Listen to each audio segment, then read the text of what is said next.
Bueno, chicos, esto es cortito, es más que nada para los que no pudieron asistir a la clase.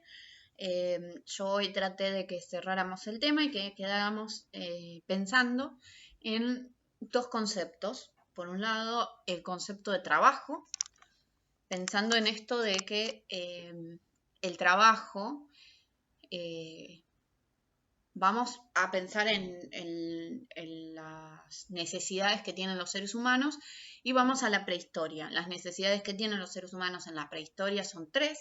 Por un lado, alimentarse, por el otro lado, vestirse, abrigarse y por el otro lado, darse un lugar donde, eh, un techo para resguardarse, ¿no?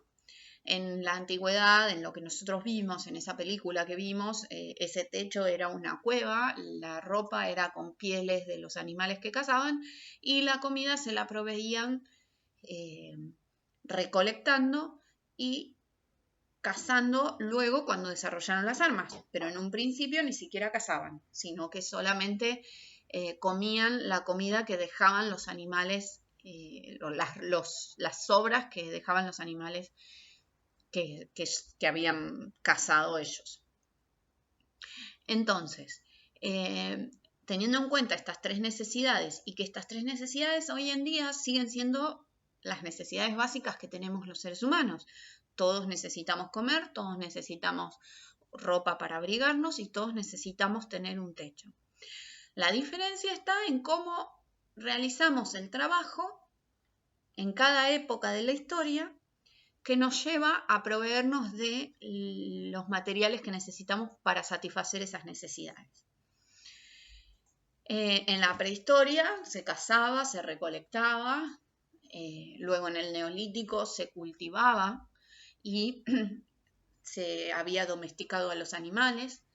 En la prehistoria el techo era una cueva, como dijimos. En el neolítico ya había casas que se fabricaban los mismos seres humanos.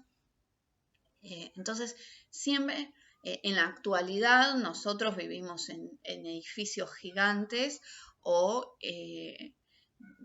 nos proveemos en el supermercado de la alimentación, no necesitamos salir a cazar ni a cultivar la tierra, pero las necesidades siguen siendo siempre las mismas. La diferencia es cómo cada sociedad realiza el trabajo necesario para proveerse de los materiales que satisfacen esas necesidades. Por lo tanto, a la conclusión que llegamos en la clase es que el trabajo es la forma en que el ser humano transforma la naturaleza para satisfacer las necesidades humanas.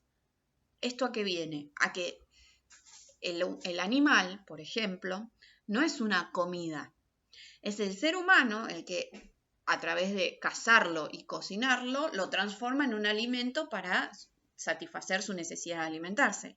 Pero en sí, el animal no es de por sí una comida. Bueno, hoy en día nosotros, por ejemplo, los pollos no los cazamos, sino que los crían en un criadero y luego los matan y nosotros vamos y lo compramos en la carnicería. Esa es nuestra forma de proveernos del alimento. Entonces, redondeando otra vez lo que veníamos diciendo, el trabajo es la forma en que el ser humano transforma la naturaleza para satisfacer sus necesidades humanas. Eso es una definición de trabajo. Seguramente hay otras, pero esta es la con la que vamos a trabajar nosotros. Bueno, una vez definido el tema del trabajo, nos pusimos a pensar qué estaba primero para realizar ese trabajo. Lo intelectual, el cerebro, ¿qué era más importante, el cerebro o la actividad manual? En ese sentido, lo que estuvimos pensando es cómo en la evolución del hombre se produjo primero una cosa o la otra. Entonces, yo les hablaba del periodo de glaciación, en donde se congelan las tierras, se pierden las plantas, los árboles se pierden también, los animales migran y los seres humanos también migran. ahí aparece que el ser humano deja de estar en los árboles como un primate cualquiera y de recolectar los frutos de los árboles y pasa a caminar de forma erecta, a caminar en dos patas, digamos, en sus dos piernas. Camina y libera sus manos. Las manos le quedan libres y empieza a poder fabricar herramientas, le quedan libres para hacer otro tipo de actividades que ya no sea sostenerse. No camina el ser humano, el Homo sapiens sapiens, no camina como los antiguos primates o como los monos con las manos en el piso, sino que las tiene libres. Y es a través de la libertad que le da el tener las manos libres que puede empezar a fabricar sus propias herramientas. Entonces, son estas herramientas las que permiten que empiece a cazar. Y cazar le permite consumir animales, ya no los restos de los animales que dejaban los, qué sé yo, tigres, osos, etcétera, sino que se podían comer animales que cazaban ellos mismos. Y después comer esa proteína animal también lleva a un mejor rendimiento del cerebro, a un crecimiento de ese cerebro y a un mejor rendimiento.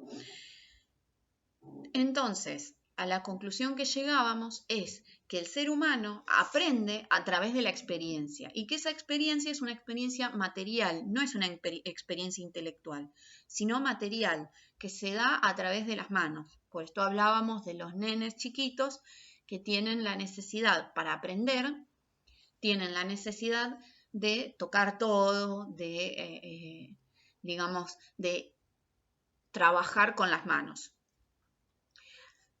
Entonces, decíamos que este aprendizaje que tienen los nenes chiquitos desde el momento que nacen hasta los 4, 5, 6 años, que es un aprendizaje material, un aprendizaje de trabajo con las manos, que va a llevar a mejorar el aprendizaje intelectual, en la humanidad, en la historia de la humanidad, se da a lo largo de todo el paleolítico, de todo el neolítico, y cuando lleguemos a estas civilizaciones donde aparece la escritura y donde aparecen estas grandes sociedades que tienen edificios monumentales, que son esos templos, cuando aparecen estas sociedades grandes, ya son el reflejo de todo ese aprendizaje que tuvo la humanidad durante todo ese tiempo anterior, del paleolítico, el inferior, el medio y el superior,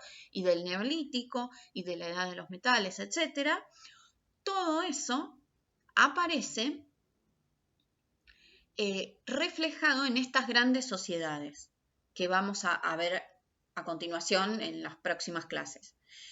Entonces, este aprendizaje de la humanidad lleva a la aparición de la escritura, a una mejora intelectual, pero es un aprendizaje manual, es un aprendizaje material, es un aprendizaje que se dio a través de la experiencia material, de la interacción con el medio, del ser humano que interacciona con el medio. Ese aprendizaje es reflejado luego cuando aparece la escritura, cuando aparecen estos edificios monumentales, que son esos edificios gigantescos, templos, en donde ya hay una necesidad de saber muchísimas más cosas para poder realizar ese templo, por ejemplo.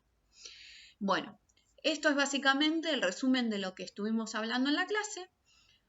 Les dejo adjuntado un pequeño texto de 2 carillas cortitas para que ustedes lean y los que se puedan conectar la semana que viene me cuenten qué les pareció.